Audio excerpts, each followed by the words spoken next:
और माया की उत्पत्ति हुई। वहीं से तीन गुण, रजोगुण, तमोगुण, सतोगुण, तीनों गुणों की उत्पत्ति वहीं से हुई। ये जो आपके वेद हैं, वेदों को सारी दुनिया पढ़ती है, वेदों की भी उत्पत्ति उसी स्थान से हुई है। अरे महात्मा कहते हैं कि त्रिकुटी महल में विद्यासारा, हर हर गरजे बजे नगारा, और लाल वरण सूरज उजियारा। वहाँ पर दो धुने, बादलों की गर्जन और मृदंग की आवाज उस लोक में गूंजती रहती है। जैसे पहले स्थान पर भगवान राम के देश में घंटे और शंख की आवाज गूंजती है, ऐसे दूसरे मंडल पर यानी कि ब्रह्म के देश में बादलों की गर्जन और मृदंग वहाँ पर बजता रहता। ओम का जाप बराबर वहाँ होता रहता। ब्रह्म का जो स्वरूप है लाल वरण सूरज उजियारा। ये सूरज कुछ नहीं है, ऐसे तुम लाखों लाख सूर्य इकट्ठे करोगे तो वहाँ का एक सूर्य बनेगा। प्रेमी भाई बहनों, ब्रह्म का जो स्वरूप है वो सुबह के लाल सूर्य के समान है, इसीलिए वहाँ का पूरा ब्रह्मांड लाल है। जहाँ तक आपकी निगाह जाएगी ब्रह्म देश में चारों तरफ आपको लाल ही लाल नजर आएगा। महात्मा जब साधना करके वहाँ पहुँचे तभी महात्माओं ने लिख दिया, लाली मेरे लाल की जित देखो तो लाल, और लाली देखन में गई मैं भी हो गई लाल। वो पूरा ब्रह्मांड लाल है। तो जितने साधक वहाँ पहुँच जाते हैं उन सभी को योगेश्वर कहा जाता। योगेश्वर की पदवी उन्हीं को मिलती है जो ब्रह्म स्थान तक पहुँच रखते हैं। जैसे व्यास जी हुए, वशिष्ठ जी हुए, वाल्मीकि जी हुए, इन सब की पहुंच वहीं तक थी। इसीलिए कहा गया कि वाल्मीकि भय ब्रह्म समाना। जब इनकी जीवात्मा वहां पहुंची और जब इन्होंने ब्रह्म का दर्शन किया तो इनका स्वरूप भी ब्रह्म के समान यानी कि ब्रह्म स्वरूप हो गया। तो जितने साधक वहां पहुंच जाते हैं उन सभी को योगेश्वर कहा जाता। योगेश्वर भगवान श्री कृष्ण उसी देश में वास करते हैं। ये जो ब्रह्म देश है वो श्री कृष्ण भगवान का ही देश है और श्री कृष्ण भगवान वहीं पर रहते हैं। अरे बाहर की जन्माष्टमी नहीं है जो आप लोग यहाँ मनाते हो, ये तो आप नकल करते हो। अरे महात्माओं ने कहा था भाई सही मायने में तुम जन्माष्टमी कब मनाओगे?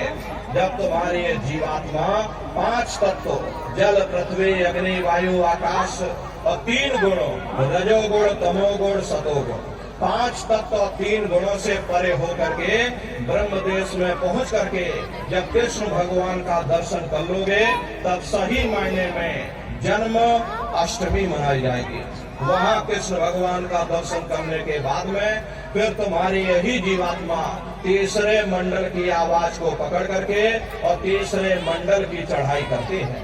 आगे पहुंची सुन झंकार, ररंकार धुन सुनी पुकार, आगे श्वेत सुन है भाई, मान सरोवर पैठ रहे।